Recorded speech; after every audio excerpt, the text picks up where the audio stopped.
ভাবুন তো, প্রায় 2 দিন টানা এক নাগাড়ে কোনো বিরতি ছাড়াই ৪২ ঘন্টা একজন মানুষ গান গেয়ে যাচ্ছে। এক মুহূর্তের বিরতিও নেই। কেমন লাগবে? কণ্ঠ ভেঙে আসছে, চোখে ভাসছে দৃষ্টিভ্রম। ক্লান্তিতে শরীর আর সাড়া দিচ্ছে না, তবুও থামেননি তিনি। ইংল্যান্ডের গ্লুচেস্টারশায়ারের এক সাধারণ স্যান্ডউইচ বিক্রেতা ডেভ পার্চেস অসম্ভবকে সম্ভব করে তাক লাগিয়ে দিয়েছেন পুরো বিশ্বকে। ৬৩ বছর বয়সী ডেভ, যিনি স্থানীয়দের কাছে পরিচিত মিস্টার টোস্টি নামে, নিজের ছোট দোকানেই শুরু করেন এক ইতিহাস গড়ার লড়াই। বড়দিন উপলক্ষে বুধবার মধ্যরাতে গান ধরেন আর থামেন শুক্রবার সন্ধ্যায়। প্রায় 2 দিন ধরে শুধু গান আর গান।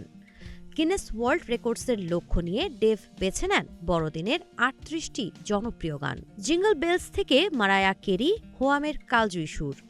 একই গান বারবার গাইতে গাইতে ৪২ ঘণ্টা শেষে তার কণ্ঠে ধ্বনিত হয় ৬৮৪ বার গান, অর্থাৎ প্রতিটি গান গড়ে ১৮ বার। ডেভ নিজেই বলেন, শুক্রবার ভোরে মনে হচ্ছিল এখানেই শেষ।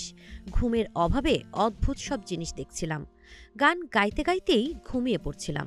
কিন্তু যখন মানুষ দোকানে ঢুকতে শুরু করলো, তাদের হাততালি আর হাসি আমাকে আবার দাঁড় করিয়ে দিল।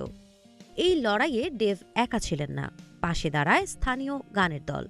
ডিমেনশিয়ায় আক্রান্তদের নিয়ে গঠিত একটি বিশেষ দল।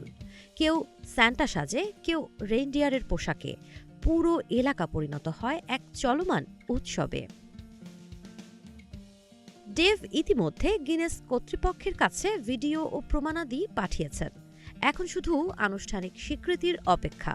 এর আগে নাইজেরিয়ার ইয়াওলুয়া ওলাতনজি ৪০ ঘণ্টা গান গেয়ে রেকর্ড করেছিলেন। ডেভ সেই সীমা ছাড়িয়ে লিখে ফেললেন নতুন অধ্যায়।